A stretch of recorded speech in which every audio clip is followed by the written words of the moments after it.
Hello, and welcome to Burnt Cookbook Party, an original Pathfinder campaign set in a unique fantasy world where 4 heroes of varying skills, attractiveness, and stupidity race against time to prevent a war. I'm Jenna Stoeber, and I play Astra Balakrishnan. I'm gonna take one more go at that. Astra Balakrishnan, half-elf oracle, who is exactly who she says she is. It's insane that this has just wiped out, like, the upper registers of my voice.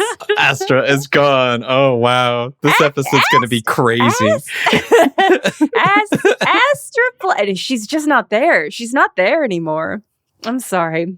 She got taken. And I'm joined by Andrew Hansen, playing Johnny Brightchild, a hot and sunny Ifrit Resort Spa paladin, eager to help and flex. Caitlin Stayduhar, playing Patty Hertz, a ratfolk ranger dandy with a nose for gossip and cheese. Paul Luetkemeyer, playing Zelf, a battle chef carving a name for himself in the high-stakes world of magical cooking. And we're, of course, led today and for the rest of all time by our illustrious GM and world builder, Justin Green. Justin Green, how are you feeling? I'm feeling better than you. I feel bad about how sick you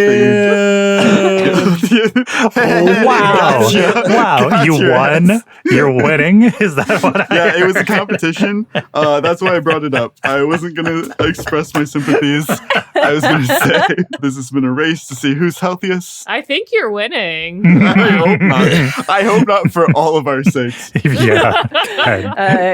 The tummy aches happening on the phone call are manageable from a recording standpoint, but I have just been fully locked out of the Astra Blep voice, which I didn't think was possible. I thought she was always just a part of me, but here we are. Gone. Wow. Separated. Do you think if we take 15 seconds and we play the intro music, that when we come back from that, you'll feel miraculously recovered as if days or weeks have passed? It's weird you say that. I've got some tea with honey here. It's going to take me 15 seconds to drink this. And I do think it's going to be kind of a miracle cure. Yes. Oh, yeah. Yes. Oh, yeah. All we can do is try. Hidden deep within Mount Gimdim is a workshop that is unlike any other. It once belonged to Gafanrit the sculptor, but much like Gafanrit's demigod spark, it has since changed hands.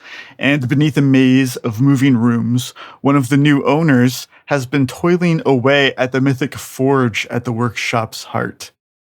Although she has found herself the avatar of a lawful evil god, Astra Blep is overflowing with chaos. And that same chaos powers this entire facility and allows her to put her newfound domain of artifice to work. Mm-hmm. Astra, what types of things are you making in this forge? Well, obviously, I'm here to support my team, provide lots of cool upgrades to all their equipment. So upgrading Patty's tail blade. Love it. Making some cool boots for Johnny. Oh, I'd really like some, like, sweet, lightweight sandals, like, you know, and, like, durable, and, like, but also, like, I want them to be able to move, like, and not get sand in them. Like, I want them to be breathable, but not full of sand. Yeah, I know the way to do it. She makes some flip-flops. Steel flip-flops. What does the tail blade upgrade look like for Patty? Oh my gosh, Astra, I think I just want it like real big. Like I want to really get some momentum going when I'm whipping that sucker around, you know? Yeah, okay. I'll make a couple prototypes and we can try it out. Yeah, look as big as my head. Oh my God. Whoa. I'm just envisioning Patty whipping the tail blade so hard that it, like, pulls her off of her feet. Wow. God, I love that Patty's become like a scorpion. Yeah, but, like, and, like, it could, like, boomerang her around. Like, she could use, like, the momentum of, like, the swing. Oh, I like that. Good thing she's been doing so many tail ups lately. Yeah. Patty does tail Pilates. Thank you very much. She's a lady. Lean tail muscle. You don't want a bulky tail. Exactly. We're not bulking here. No, you want flexibility. I'm making agile kitchen tools for Zelf. So if the agile enchantment lets him do damage with dex instead of strength, so he wants a kitchen tool that is a little bit more maneuverable. I was thinking a long-stemmed carving fork that would let him reach and find just the sweetest meats to stab with his fork and then, carve with his carving knife. The meat seeker. Really I good. love it. The meat seeker. Oh my God. Once it becomes +1, you get to name it. And I think meat seeker is pretty solid. Yeah. Astra Blap, I insist that you put your maker's stamp on it.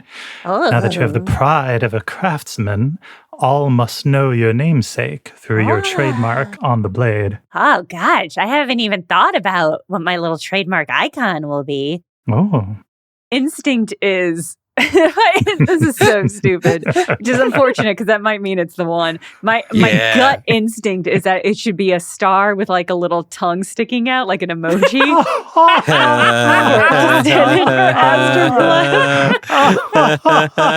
That's a name. That's so stupid, and I love it. That's cute. It's cute. And then for herself, she made a not very exciting belt of security. Cool. Whoa.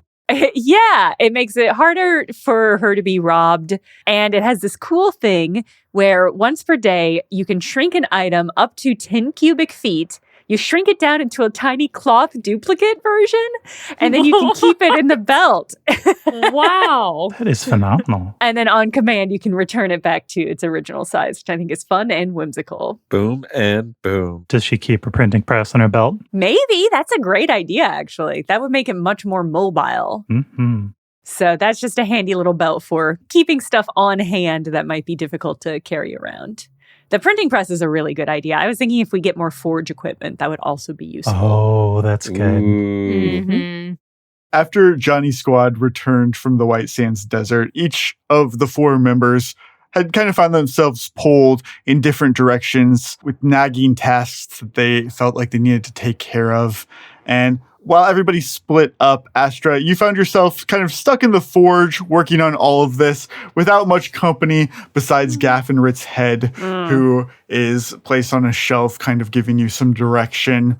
Every once in a while, over 2 weeks, Patty would come through using like the workshop's various teleportation points as a way to quickly move between countries. And sometimes she would be ferrying Phasia back and forth between you and Zelf, because Zelf, as we know, has been studying Phasia to understand how to fix the duplication side effects. And you have convinced her to stay under the guise that you would be offering her a better opportunity, work opportunity than Ogavia. And turn to hire, yeah. Janni, you have not seen. Who knows what he's been getting up to? Uh-oh, we lost him. Whose job was it to watch Janni? Janni was never seen again. Walked into the sunset. Just walked away and out of our lives forever. Prior to this, what's the longest thing that Astra has worked on? Any like single thing? Oh, wow. Yeah, cutting question. I think probably as a kid. I think her mom once mentioned that she used to like write as a kid. I think when she was a kid and just had like unending promise and excitement about everything, she would just sit and write. I think there's like a type of like a fantasy story that you write when you're in like middle school that is like pretty nonsensical and really trope heavy. This I'm not subtweeting Caitlin and Justin specifically, but this feels a little personal. I think 9/10 of our listeners just flash back to their own. Justin and I acted out our fantasy stories via the American Girls Playmaker computer game. Thank you very much. Put respect on Samantha's name. We did not write them in narrative form. We acted them out with a full cast of computer American Girls. Wow. That's funny. I wasn't even thinking of that. I was thinking about your audio show. Oh, yeah, that too. Yeah, we had that too. We can't escape our destiny, can we? Is Astra doing anything in particular for Phasia when she happens to be at the forge? I think mostly just teaching her the basics, the 101 of like movable print. My guess is that all of the letters and stuff that she uses for printing are not very well organized, so it takes her a really long time to do any printing. So Q. Where's that Q? How about K? there's just not a good system out there for how to order them. You'll have to invent one. Maybe the Astra bet.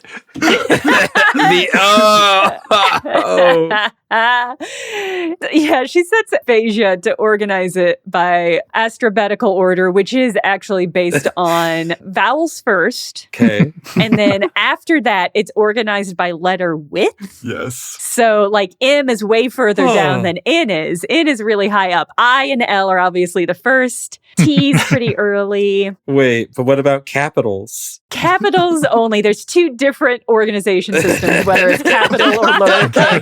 Oh, God. That's an absolute nightmare. I'm like getting stressed just listening to this description. Listen, once you memorize it, we all know how to do QWERTY. QWERTY doesn't make any fucking sense. Once you get used to alphabetical, it's going to make total sense. There are no mono-space fonts that she prints with because there's no system for organizing those.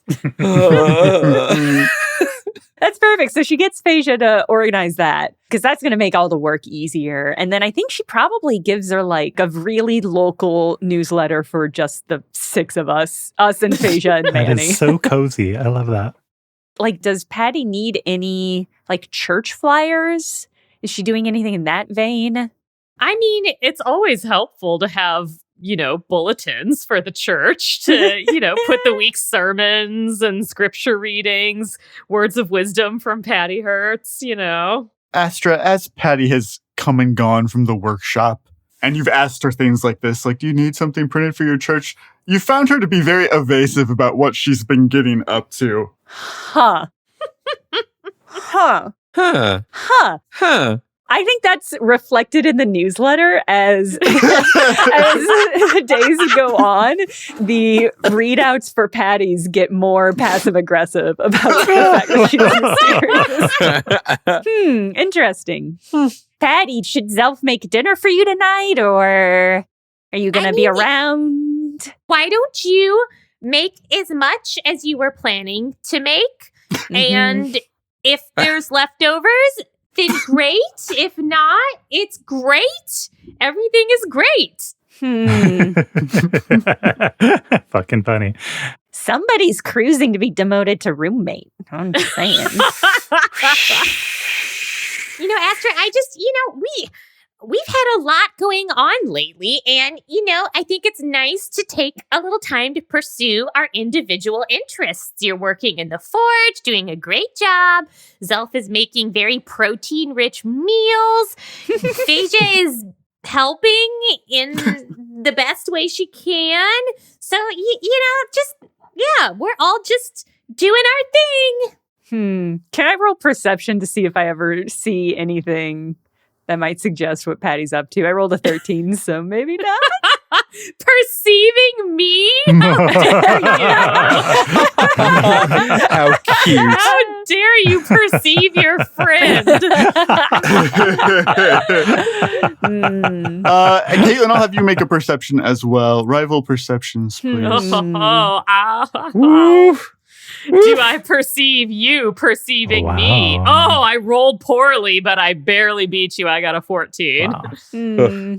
Astra, even though Patty is clearly being evasive, you're not worried necessarily about her. She's not coming back covered in blood or something. Yeah, no blood, no wounds or anything like that. Okay. So in that way, you're not like, she's not in imminent danger. You feel like whatever she's doing, she has it under control. Okay.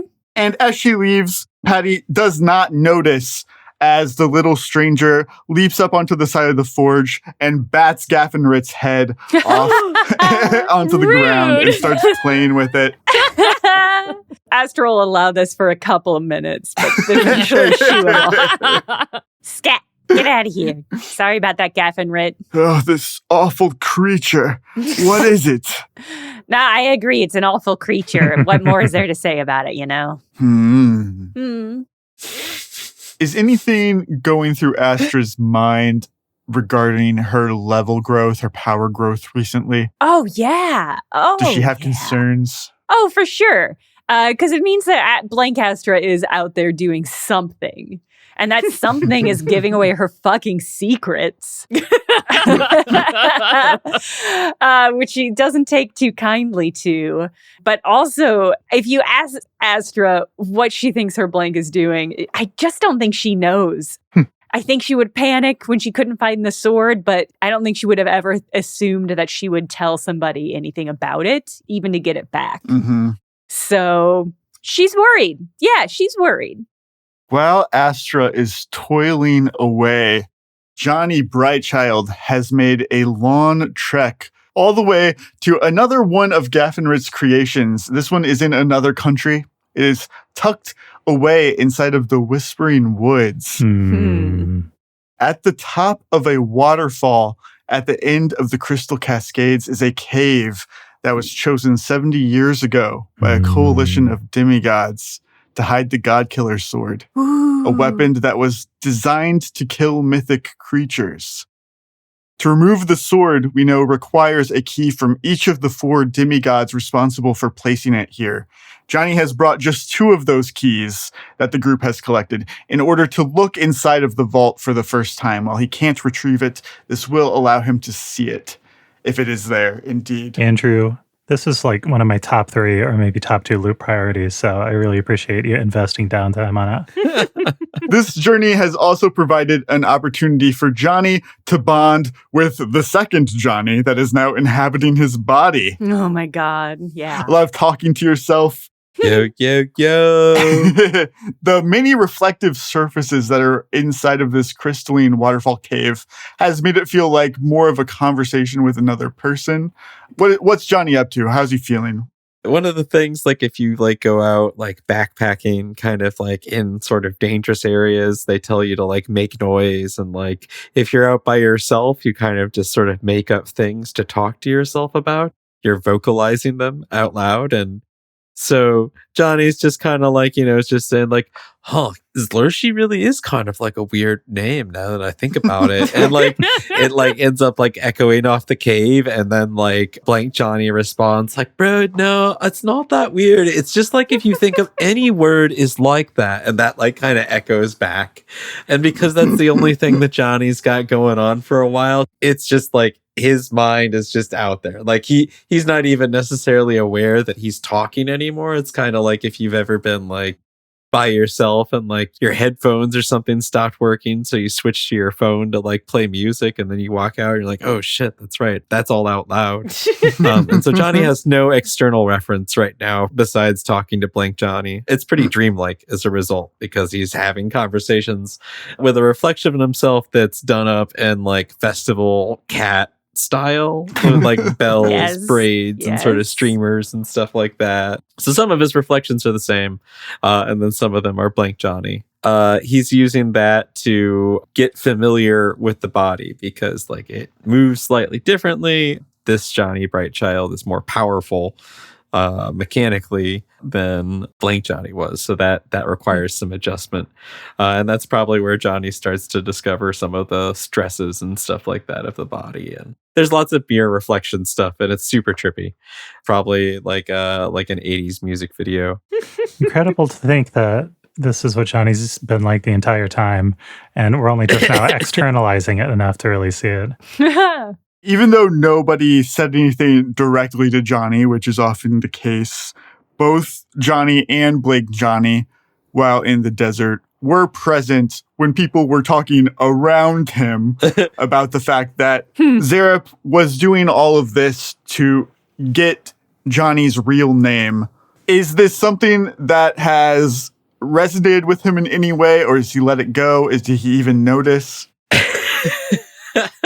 The laugh says it all. I think they probably noticed, and then like, okay, so it's like, hey bro, like it's so like wild, like about like that whole like sphinx stuff. He like had like a grudge against us. Like, dude, we don't even know him. And then, Janni Brightchild's like, you do onto dudes as you would have those dudes do onto you, right? But like, the longer like you go on, like, sometimes it's like there are ripples and unattended side effects of like your actions, and just like things get twisted, right? So like, yeah, like Zelf was like out to get us, but I didn't really think that much about it. Also, like, I don't see what the deal is that he wanted to know our name. Like, it's not like that's like hidden or anything like that, right? Like, right? Before we were Johnny Brightchild, like, I had the name Johnny. And then Blank Johnny's like, that's ridiculous, bro. You gotta know that our name is Johnny. The silence is very heavy in the game. He stops in front of a particularly reflective crystal. Oh, man.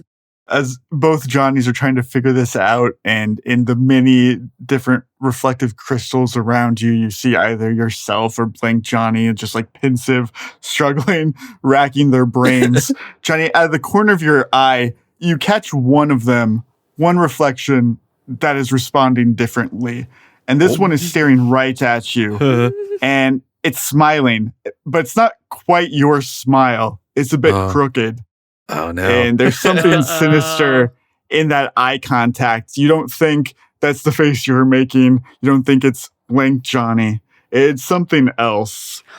There's like slowly like that like growing white noise as the realization starts to run in Brightchild's mind. Hey, so, dude, you know like how I'm like different than you, right? Like there's like me, right? Like, and then there's you. Like, I have like a body. I had a body, and there's like, I think it's like another me in it, like another one of us. But like, dude, it's bad. You think about like, you know, like how bad things could go, like, you know, if things were just like slightly different, like given all that stuff that we did, like that's like what he is, right? And he's out there. Honestly, you know, dude, like kind of like I was scared that like I was going to come find you and then I was going to find him. I don't know. Does that resonate with you at all? And then Blank Johnny's like, oh, that's super heavy, bro. No, I can't say I've ever experienced anything like that. Like my master Orams like had me do all these like meditations and stuff. And like, I'm super chill, right? Like I'm centered. So like, no, I don't have any of those problems. But that's rough, bro. Like, we should work that out. Like, then I'm here for you. You know, we can talk it out. As Blank Johnny assures you that he is chill, you see strangely that the nearest reflection of Blank Johnny to you, it like grips the side of the crystal it's being reflected from and pulls itself out like from 2D to 3D. Oh my God. Oh my God. As it reaches out for you, that's when you remember, Johnny, that you aren't just here for your own interests. You also picked up an anonymous hunt while passing through Waypoint that is asking you to kill a glass ghost and return with its tendrils. And that posting warned you that it could duplicate the appearance of anyone, and you probably found it. Excited and terrified that Johnny and I should come back this early in the loop. Yeah. Jump scare. I was like, no, we just got what I'm now calling Combo Johnny. We don't need to add Johnny and Aj onto Combo Johnny. That's too much of a combo. Thank God it's just an evil ghost. Yeah. Just a ghost. This whole sequence, in my mind, I've been imagining a like 70s era sci-fi where it's like crystals, but they've clearly had a post effect to add in like the fake Johnny. Yeah, lots of rainbow lens flare. Yeah, and then it's, yes, exactly. Yes, no, that perfectly, Jenna. That's what I'm going for. Great. Unfortunately, Justin's terrifying description of the ghost coming out of it pushed us into different territory. So unsettling. We're also traumatized by Johnny and Aj. It's just like any suggestion of him. Well, we do battle to get the reagents of the glass tendrils. It's an easy fight. It has 19 HP. It's way below your class, even one-on-one, Johnny. Yeah, you're able to defeat this ghost. It shatters, but it leaves behind little tendrils, almost noodle-like, that you're able to pick up. Glad we got these on the first drop. Otherwise, we'd have to go through more terrifying, trippy dream experiences before we ran into more of them. Johnny, it is a short trek deeper into the cave to reach the lock mechanism that you recognize from the prototype that you saw originally inside Gafanrit's workshop. There are the 4 crystal plinths that are posted kind of equidistant from each other in a little square, and there's magical light sources that sit behind them. You remember that when the keys are placed in the plinths, the holy symbols are projected into the center, which, if all 4 were present, would free the god killer. But you have Molnies and you have Gafanrits in your possession. You said if I put those keys in, I can view the God Killer? Yes. All right. Ooh. I do that. Thank you for checking off an item that we have yeah. needed to do for a long time. Yeah, thank you. So with this holy symbol projecting onto the ground, the cave floor becomes translucent, and you can see several feet below where you are standing. And you can see that, in fact, the God Killer is still stored inside. Okay. Oh, Okay. man. All right. That I Okay, was, for a second okay. there, I had kind of assumed it was still there. And then the minute that Justin said, you can see that, I went, oh, fuck. What if it's not? Yeah. Janni is one of the few people that has actually seen it with his own eyes, both in the past and present. He fought alongside the Prime Minister against Bashad, and in the past, he saw it when the demigods killed Aridus the Blood Mage. So he can confirm that it is both what he saw in the past and what he saw in the present. Oh, man. What does that mean? I mean, it probably means somebody duplicated it. Yeah. Right? In some loop, the Prime Minister got all the keys and got a copy. Damn, it's a good thing to do. That was smart. That should be There's us. still a copy. We Yeah, I should- was going to say there's still one here for us to get. Yeah. Yeah. Well, that's true. But do we, as more of us become demigods, do we want to increase the number of weapons that are able to kill us? It's a really good question. Oof. Delicate balance. Yeah. Right? Well, we'd want one Just saying. to defend ourselves against the other demigods. Yeah, right? we need to have mutually assured destruction with the Prime Minister. Yeah, yes. Exactly. We cannot have a God Killer's sword gap. Just raise the stakes.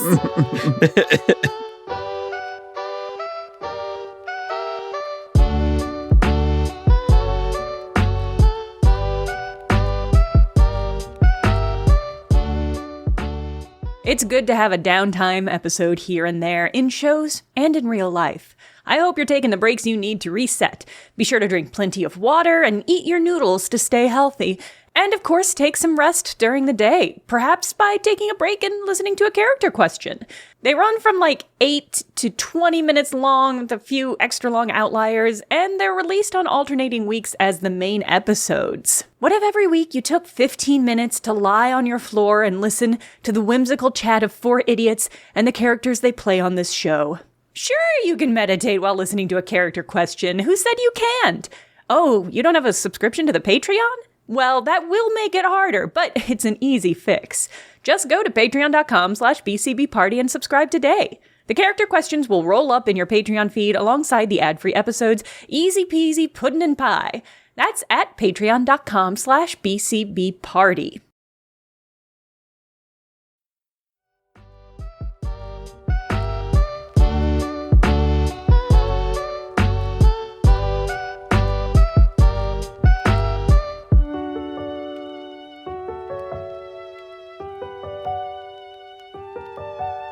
Janni, you return to the commuter city of Waypoint. It takes a couple days. Waypoint is where 5 international train lines kind of intersect at the wheel-like access train station. Everything else in the city is built to support the station's needs. Very few people actually live here, which is why it wasn't particularly surprising when the address on the hunt posting leads you not to somebody's home, but just like an empty storefront. And even the hunt itself had no name attached. It was just a business that said Chef Knob LLC. You knock on the door of this place, Janni, and the door is answered by Zelf the elf. Oh, Johnny. Oh, whoa. Excuse, hi, Zelf. Like, I know you here. It is Johnny, isn't it? Wink twice if you're... No, never mind. Come on in. Johnny winks twice because you asked him to wink twice. That's how Zelf knows that it is, in fact, him. And Johnny's like, hey, so, yeah, is there somebody else here, Zelf? Because, like, I, like, took out this, like, hunting contract, and, like, this is, like, the address. So, like, I must be lost. Oh, a hunting contract. What for? Glass noodles? And Zelf sits Johnny down and he goes and gets something he's been cooking for him. Zelf says, "It's funny, I'm the one who put that hunt out, but I did it anonymously. Oh. Even though we didn't exactly hide our identities or our presence or our goals early in the loop. I thought I'd make a token effort to do some of these things clandestinely. So I've set up a shell business to gather ingredients, have a home base to do some research, some food experimentation.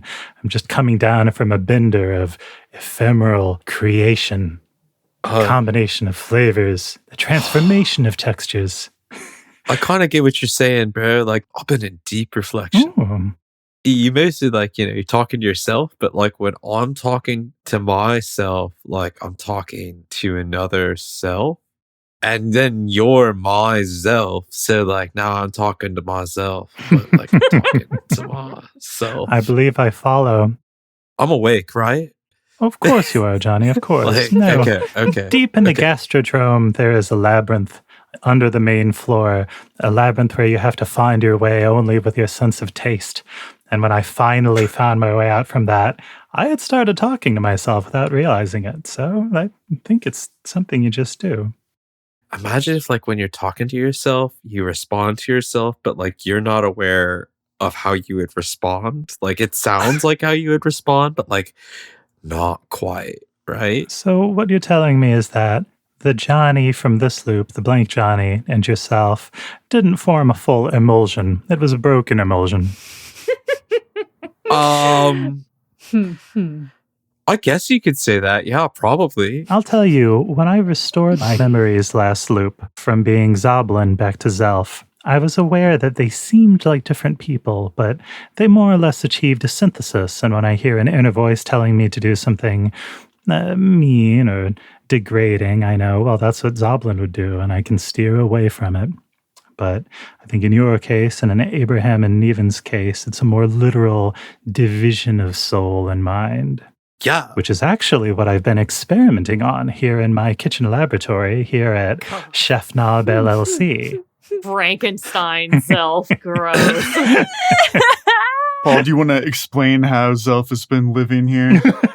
Yeah, fucking explain yourself. We all need to stay roommates. We should not be unsupervised. Yeah, so something I'm thinking about for a while is that Zelf needs like a base of operations that's kind of deferred so that he can order materials and like put out requests for reagents and stuff like that. So I've been talking to Justin about kind of extending the idea of his brilliant planner feat into having this company under a fake name. And amazing. Amazing. But he's been using that to kind of keep watch on the loop, as well as continue revising his ritual to combine clones. I think the idea was maybe we could talk to Rabual, maybe Rabual could do some genie magic, whatever, but Zelf really wants to be able to control and repeat this process.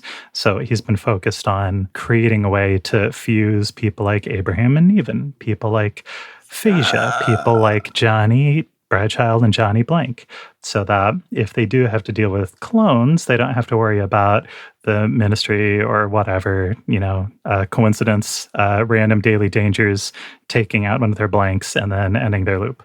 So the way he's been living is Zelf cannot take care of himself. Especially not stunned to hear that. Yeah, especially when he's really flying high on the inspiration of whatever kind of project he's got. So he's been having moments of brilliance, he would call them, working for days following some pursuit of magical cooking revelation fueled by insomnia powder. And then he'll spend a couple days like on a chaise lounge and Manny puts a blanket over him, just really, really trying to gather everything he's learned about loops and goo and spiders and people's souls and wishes and psychic weird stuff and all that into some way to bring it together. And making surprising success. Occasionally, he'll have Phasia over to feed her some weird magical food to test on his ongoing theories. I don't know how they get along. Yeah, that would be an interesting dynamic. Whenever Zelf has to cook for somebody, he can't help but think of it as he's got to put on the whole presentation. So usually when it's like experimentation night, Zelf has the whole thing set up. He's got the gong. He's got Manny dressed as a waiter. He has Phasia sit down. He reads the prefix menu, and it's all really weird stuff. So creepy. Yeah, the vibes of that are whack. And then afterward, he'll sit down and he's got like a piece of paper on a clipboard and he's asking her how she feels. What are her thoughts like? What did she experience when she consumed this food? Things like that. I have a feeling Zelf will find her extremely frustrating as she is like a fractured individual. She has a hard time with, just her memory, but also like having strong opinions. She can't really compare it to a lot type of thing, you know what I mean? So I think that her feedback on the food level will not be sufficient, even if he is getting good feedback on whether or not it's affecting her condition. She's like, it's not making me sick, but it's not making me sick. After the third meal, where she's like, it's fine. Yeah. He's just like pulling at his hair. He doesn't take it out on her, but he does take it out on himself. I thought you were going to say on Manny, and I was about to intervene. Zelf wants Manny to be a little bit more independent, so he's offloading some of the duties of establishing this shell company to Manny. He has him run the request to the Hunters Guild and things like that. And not long after Janni shows up, Manny runs in. He's like, oh, good news and bad news, chef. He has like a huge bag that he puts onto a table. Start with the bad news, Manny. I was able to get you a lot of the things that you wanted, but unfortunately, chef, you got outbid again by another company on the Ulan piglet leaves that you asked for. Whoa. Outbid on those? Who would even know their true culinary arcane properties? Oolong piglet leaves. God damn it. I'm sorry. Manny, who was it who got the bid?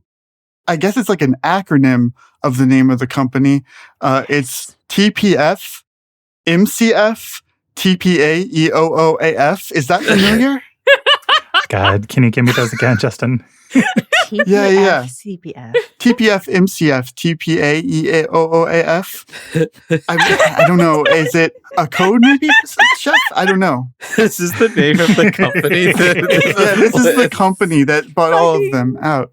And it's not the first time that they beat the chef to something he wanted. God, well, Zelf, he takes out his investigator's pipe and he gets out his glass canister of alphabet pasta and he puts it down and he starts moving the letters around and he's mumbling to himself.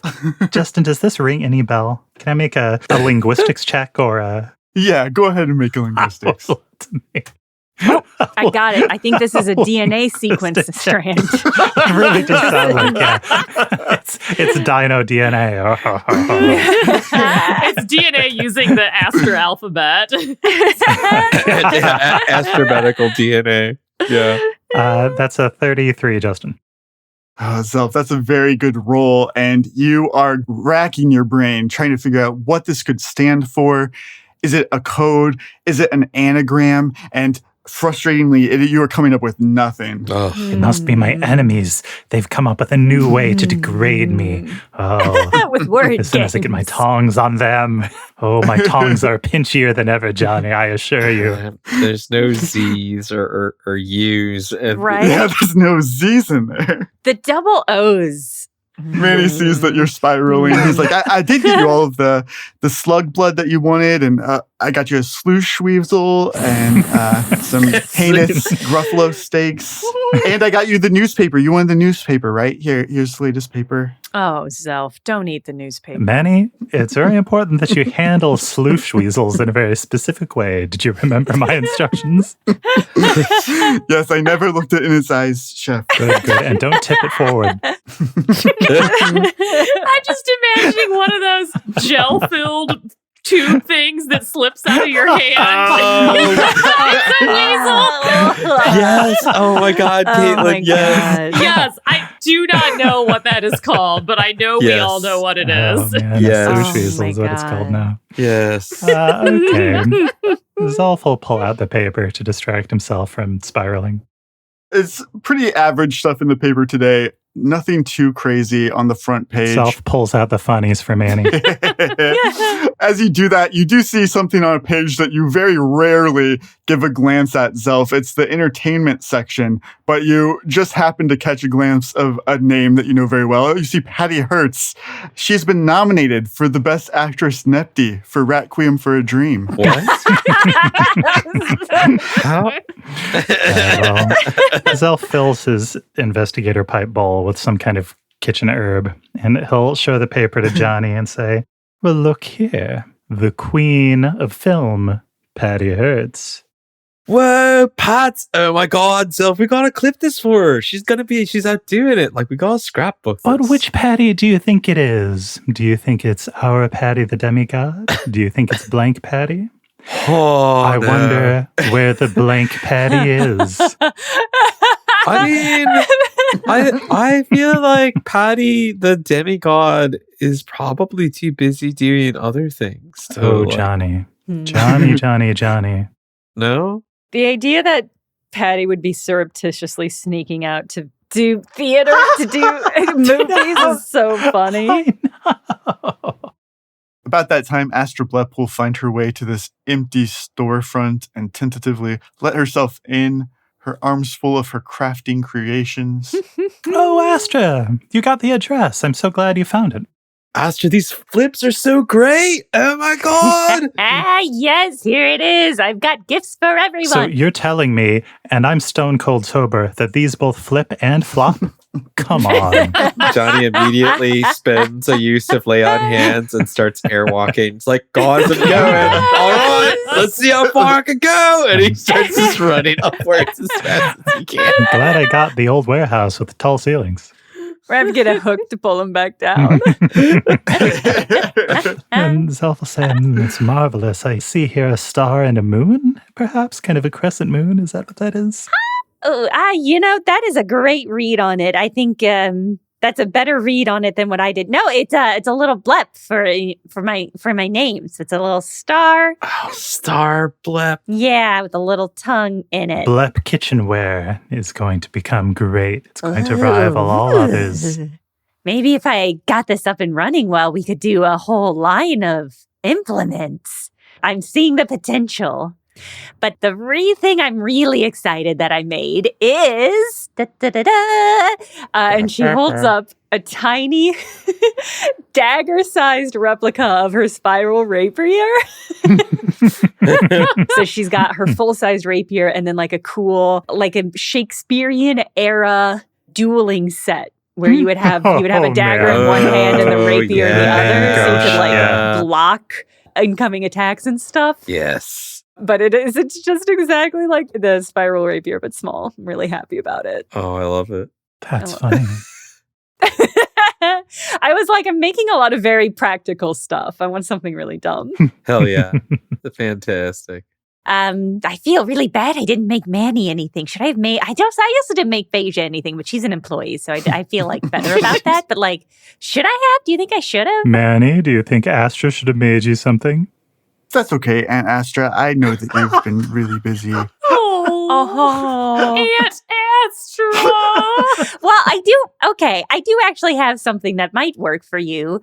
And she'll pull out one of the prototypes of the kitchen tool that she made. I thought it was going to be the clamp. The clamp she initially made. The clamp has sentimental value, so no, she won't be giving it to Manny. No, she'll give one of the, like, not masterwork, not +1, just a version of the tool that she made for Zelf, but it doesn't have any magic. Just a regular fork. Just a regular carving fork. Oh, Manny, this is perfect for us to have carving competitions. Wow. Oh, thank you, Astra. This means so much. You're welcome. Wow, I see Patty's not here again. Oh, but she is. Look, she won an award. We just clipped out her picture from the paper. What? She's not here, but we're talking about her. Yeah. How did she have the time? She won an award? Is this what she's been doing? She wouldn't hide this from us, right? Like, yeah, I know. I was like, wow, Patty's so incredible. She's figured out how to teleport around using Hybdall's powers to, like, go do all this movie stuff. Or as Zelf pointed out, it could be her dupe. Her blank, Could be. That seems likely. We don't think that Patty's been going out and like torturing her dupe, right? I don't think she's torturing her duplicate. Personally, I find jealousy to be an excellent motivator. I think Patty's probably been out trying to be the best Patty she can. I guess. I mean, this is great news for the newsletter, because you guys have not been up to much. Zelf is putting down some food since he's got guests now, and it's a whole lot of different kind of magical noodles. Are these the noodles I got? Oh no, these are prototypes for my final noodle ritual. Whoa, cool. Oh man, practice makes perfect, dude. So like I could tell you're a true professional because like you can't just jump in, like, you know. Manny has been eating all of those leftovers for a week, and his coat is shiny. It's shiny? What if okay, of course. Lots of healthy fats and whatever Zelf's been cooking. That's exactly, yeah. Takes protein to grow hair, you know? You got it. Anyway. Yeah. It's totally fair. I'm certain we're all filling out a little with this downtime. But Astra, what if Patty was imprisoning or torturing her blank in some kind of crazy kind of way? What do you mean? What about it? That's something we shouldn't allow to happen, right? No, you don't think that. What? Wait, I would never suggest that. You don't think that people have more of a claim over their blanks than anyone else, being a copy of themselves? You don't. I mean, do we stop each other from, not treating ourselves maybe in the best way we possibly could or know how to? Janni is all the time. Yeah.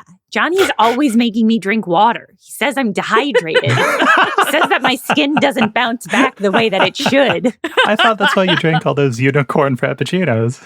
Oh, God, Zelf. One for one, Astra. Remember, like, you can have one unicorn, but you gotta drink a glass of water. That was the... I'm just saying that each one of those lattes is 2,000 calories. And if I only need 2,000 calories a day, then I only need to drink one of those, and I'm good for the day. It's like a full day meal. Yeah. How numerical. Sometimes she drinks like 3 though. Johnny, the organ that takes the most calories is the brain, and Astra's been solving the mysteries of the universe using Gafanrit's forge.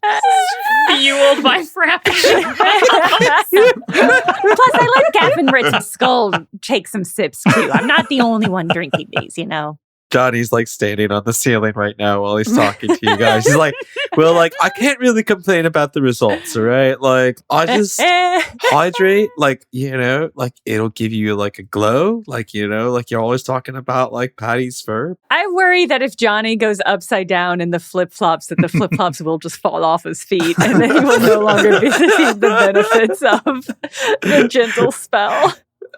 I rely on my roommates and friends to guide me away from my worst expression of self. Maybe we should offer Patty that courtesy next time we see her. You seemed really eager about the idea of capturing our blank and then doing whatever we want with them. And I just want to clarify, I don't want to do that to blank Astra, and I don't appreciate the accusations you're leveling at me about kidnapping our blanks and making sure they don't get up to any sort of trouble or hijinks where we can't see them. That's fine, Astra. We don't always have to take care of every loose thread. Sometimes the thread just goes and goes and goes, and then whatever the thread is making, it's just whatever, and that's fine. And this could be one of those cases, and maybe it's not. But let me tell you, on the thread of threads, I've been working on a magical noodle dish that will recombine people's clones, so this question of blanks won't be quite so pressing.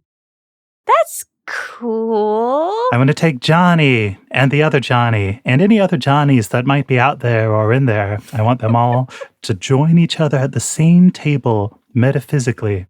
Whoa. Find each other, break bread. You clarify why it's a noodle dish, because I have an idea in my mind, but I want a confirmation. Yeah, like you just said break bread, but it's noodle dish. I had the same objection. Thank you, Astra. You don't eat bread with noodles? Come on, man. It's one of the joys of life. No, that is not my objection. My objection is is the way the magic going to work? The two copies take one end of a long noodle strand and suck it together until they kiss and recombine. Damn, she got your ass right away. Yes! Lady and the Tramp magic. My favorite part of Disney's Lady and the Tramp is when they suck this noodle strand together and then they become the homunculus, the lady tramp. Yeah. I've been having Mary practice the accordion. He's actually making excellent progress. Yes, Astra. All of us and our misbegotten time duplicates will all be having a bella noche. What's that? I'll tell you when you're older. Okay. Magically mandated clone kissing. Great. What happens if two people that aren't clones do the kiss? Oh, that's a good question. It kind of relies on some of that blue goo stuff happening in the middle. I think maybe they would have a combination of the minds moment where they would see each other with some of the veils of existence lowered, but they wouldn't exactly become one person. Okay, cool. Psychedelic noodles. Okay. I think so. And then probably the chefs would have some kind of backlash, but that's normal. Wow, all I did was make forks. I can't believe how productive you've been, both of you. Incredible. I'm sorry I couldn't check in more, Astra. I was in the deep cave of self-reflection, Where did you go, Janni? We were a little afraid that, the mania of mixing with yourselves had taken you to wander away into the desert or something. A good desert wander, that's just how you clear your head, right? You're out of the stars, cool. But I was tracking down that contract, Zelf, yeah. And so I heard I needed to go to this kind of crystal-y cave area, and I was like, oh, that's crazy, because I wanted to go to the crystal cave where the God Killer sword was, because I wanted to make sure the God Killer sword was still there. So I took the two keys that we had, and I went to go check on the God Killer sword while I was also simultaneously fulfilling that contract. And then me and Janni, we had some things and we hashed it out. The God Killer, was it there? Bro, yeah, no, it was totally there. Oh, then that means the minister cloned it. As you consider this Zelf, the shell phone rattles nearby, and the tiny crab that lives inside of it with the letters M-O-G on its back crawls out with a piece of parchment paper folded in one of its claws. Of course, we know this is how we get text messages on our shell phone. Does it flip out and foam out and go, "Cha!" again? Because it's been doing that a lot lately. The text of the message says, "Come to Safnia ASAP. Important. And I will let Patty decide whether she includes any emojis with this." Absolutely. You really think Patty would not be one to communicate almost exclusively in emojis? It's the smiley face that's not really smiling. He's kind of just showing his teeth and making a grimace face. Oh, yeah. And then it's a couple to show that the situation is very important. And then a couple of 3 little running people, little runners to show that they should come quickly. Oh, I think that's us. Yeah, you see the crab grimace and mime running with his little... all 6 of the legs are running. All right, well, I'd better box up these noodles again. Astra, you want to reply to that crab? Yeah, I got it. Whoa, can I have another thing of those nudes real quick? I'll bring some. Pack a go box on the train. In the neighboring country of Erosia, there is a tropical island paradise called Safnia, and it remains the only bit of land in Erosia that is not sinking into the ocean. It has been blessed by the goddess Selenus, and so it has remained above water, and it is formed into the shape of her holy symbol, a 5-petaled flower. This blessing also keeps the city warm and sunny at all times, which makes it an extremely popular vacation destination, especially for young lovers that are looking to elope in some sort of romantic getaway. And while we have been here twice before as players in this podcast, this is actually the first time that our main group of characters is visiting Safnia in the podcast. Crazy. Yeah. It's about time. Have Zelf or Astra or Janni ever been here in their own free time, pre-podcast? No, I don't think so. The only time was that banana eating contest. Oh, Oh, no. man, the fateful day. Man. A banana knitting contest so close to the rainforest where Tetra lives. That's stiff competition. So It's like, also, like, were these bananas, were they Anana Bananas bananas? Like, did a bunch of her bananas, like, just, like, not get to, because they were just slaughtered for this competition? Sometimes bananas bite back. Yeah, okay. I initially said no, but Johnny might have been here on business. There might have been, like, spa conferences. Yeah. Oh my that God, were held of in course. Safnia, and maybe like he's gone to visit Tetra before. I was just gonna say, probably one of the times when Tetra was like, and Johnny's memories don't Aw. quite seem to be on the level. Yeah. You guys didn't get much more information from Patty, so you're kind of left to look around yourselves. But it doesn't take long to kind of follow the excitement that is in the city and find an event in the process of happening.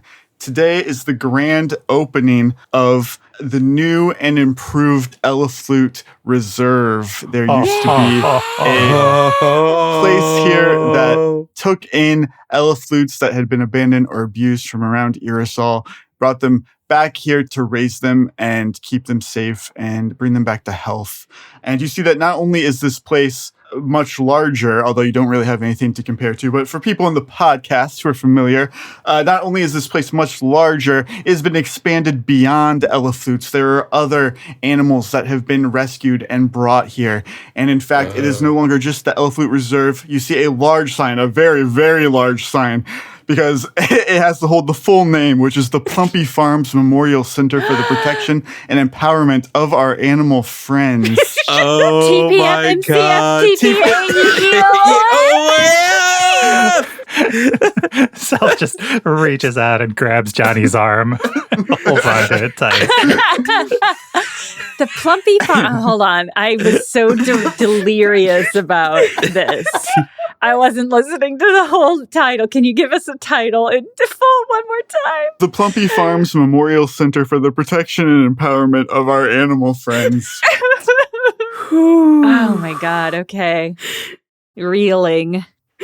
What's up, Zelf? Something got you spooked, bro? I'm being haunted.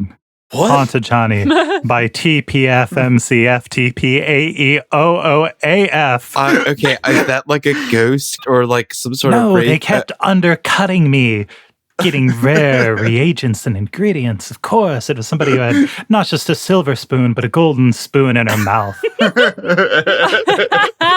Do you think Plumpy Farms has gold? Okay. All right. The Plumpy Farms part I don't get. They're fairly niche, but well-known in niche circles. They used to provide high-quality sugar that was used in Mjolnir, but I haven't heard of them lately, come to think of it. Got a little. And yeah, you guys can make some perception checks or nature checks or handle animal checks, whatever you would like to do as you enter this space. I rolled a 18 on my perception check. Justin, I felt moved to make a knowledge nature check, and I rolled a natural 20 with inspiration. That's a 34. Awesome. Let's go from the bottom up. Johnny has rolled a 14. Pretty good for him, honestly, Yeah, but honestly, the lowest of the group. Johnny, you recognize a familiar face. You see that Georgia Flounce is here. She's recovered from the malady that had befallen her in the deserts. And it seems like, as promised, Patty Hertz has come through in her promise to get Georgia back up on her feet. Oh. We know that Georgia had lost her home and had nowhere to go. She wasn't getting work. And Patty Hertz has given that to her, a place on this sanctuary and a job shoveling the manure of the elephants. Georgia lives at a zoo. But she has a place to live, and she's got a job and an income. That ain't nothing, yeah. Wow. Yeah. Johnny will wave over at her, happy to see her. Be like, hey, check it out. It's GeoFlow. What's up, Geo? Yeah, Georgia waves, and she kind of is a little self-conscious. She adjusts her branded doot t-shirt, and she goes, Johnny, hello. Doot duty. I'm glad that you guys are here. I didn't get a chance to say thank you before you left. I was still recovering, but I wouldn't have made it out of the desert without you. Yeah, no problem. Now you're in Safnia. It's great. Good vibes. No worries. You were an excellent research subject. tending to animals is like super important, and like making sure they have clean conditions is like key to their health. And like honestly, like if you ever like make it back to Begram, might be like a job I could like help you find, like, you know, take care of animals. Petting zoo. She has experience in the field now. Exactly. Astra, with an 18, you see that there are a couple little creatures that you recognize. There are some disenchanters here and some eleflutes. You have spent a lot of time with, the menagerie of animals, and you know that Gumball is here, that Patty has gotten Gumball and Piccolo as well. Recognizable creatures of your past she has liberated and brought in. Patty went and got every cute animal friend we've ever had and brought them into one place. Fucking spectacular. I am crying. God oh my God. damn it. Patty did the best with her downtime. Yeah. All I did was make forks. All Zelf-made was noodles. I can't believe this. I can't believe what you've been doing. Zelf, you spot, of course, the blue and white floral print of the Ulan piglet. It is an item that you've lost to Patty, but you see that it's being treated very well here. You also notice with a natural 20, Paul, you see something that shocks you. You see that Patty also has here Dominic and Ronaldo, the two giant pink praying mantises that you guys had picked up in the rainbow dimension at the Magenta Monarchy. Yeah, they were the ones pulling the prince's carriage. How? Really good question. The other thing that you guys notice is that Patty's name is not anywhere. You do see her. She eventually comes out and starts like greet people who have come in. But Patty has done this without taking a lot of credit for it. This is a true act of selflessness on her part. Wow. Caitlin, do you want to describe what Patty's up to and just this whole idea? Absolutely. So as Patty has been going through these incredible experiences with all the animal friends that she's met along the way and all of the non-animal friends that she's met along the way, she's become a bit concerned about the, let's call it collateral damage that the team tends to leave in their wake as they move from adventure to adventure. Patty's remembering Sasha getting hauled off to Bitterhold, Plumpy getting hauled off to Bitterhold, animals getting left behind in strange dimensions to fend for themselves, Audie the cat that we left in Astra's apartment, and has come to the realization that it's time for her to start taking some responsibility. She's a demigod now. Wow. And what is her legacy going to be? Is it going to be a path of destruction?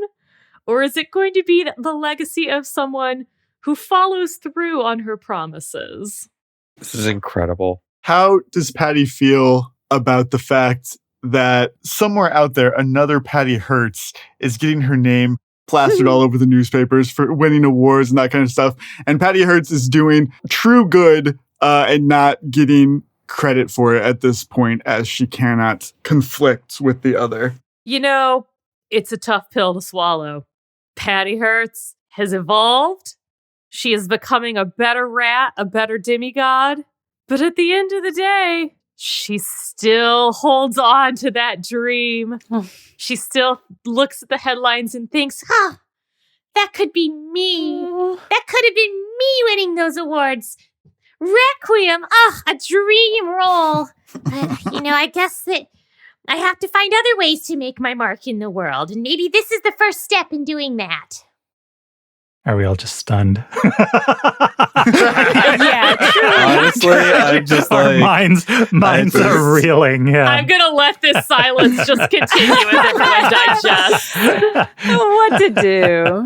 I love that everyone is so surprised by one of our team members doing something genuinely good for the sake of good. Patty is good, guys. I promise. She is. No, she absolutely is. And both I and Astra wanted to be supportive of that, but both Astra and I we're so traumatized. This is bad. The Plumpy Farms Memorial Center for the Protection and Empowerment of our Animal Friends. Plumpy would be so proud. Thank you, Justin, for spelling center correctly when you put it in the chat. That was an important part of the name because Patty's classy. It is CENTRE for the podcast listeners. When Justin asked me if I wanted to come up with a fake company name or just use the full acronym, I was like, that's not even a question. We're using the full acronym. Thank you for not sitting on that full acronym as a mystery for too long, because that would have driven us and the listeners crazy trying to figure out what the fuck that is. I was hoping. That was already driving me crazy, so thank you for the sweet release. T.P.F.M.C.F.T.P.A.E.O.O.A.F.